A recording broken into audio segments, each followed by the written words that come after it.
I think there's several almost like tributaries that come into the main river called nonverbal. And I think one of the tributaries is that I was never good on a verbal level. So ADD, not as an excuse, dyslexic, left-handed, so I didn't do well in school. And bless my mom, who tried to teach me on her own time from year 4 through year 6, at least 45 minutes every day. This is how you read, this is how you write. And it didn't come to me. So I graduated from high school not really understanding education, and I had probably a 3rd or 4th grade reading level. Then at that time, I wanted to be a priest. And when I thought of myself being on the pulpit, I'm going, people are not going to listen to you if you're ignorant. So I literally made a commitment to try to teach myself how to read. And what I did was I got, at the time, 100 of the most read novels by doctors and lawyers in the United States. And I started reading them. Well, the more I got fairly competent with reading, the more I found that I was very good with nonverbals.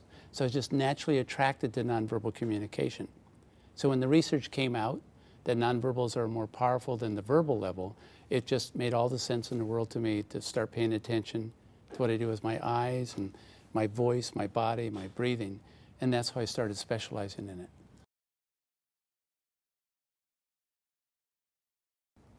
Well, I think the research came much later. For the first 17 years after university, I was a teacher. And so being in the classroom, different levels of students, I found that I had to adjust what I was saying, how I said it, how long I paused. And that made a huge difference to whether I kept their attention, inspired them, had their permission to be their teacher. Because one of the things I found, as soon as you are with adolescents, you don't presume because you're a teacher, your position of a teacher gives you the right to ever teach someone. So you have to earn the right. And as I figured out how to do that, I found that the nonverbals were more important than the verbal level.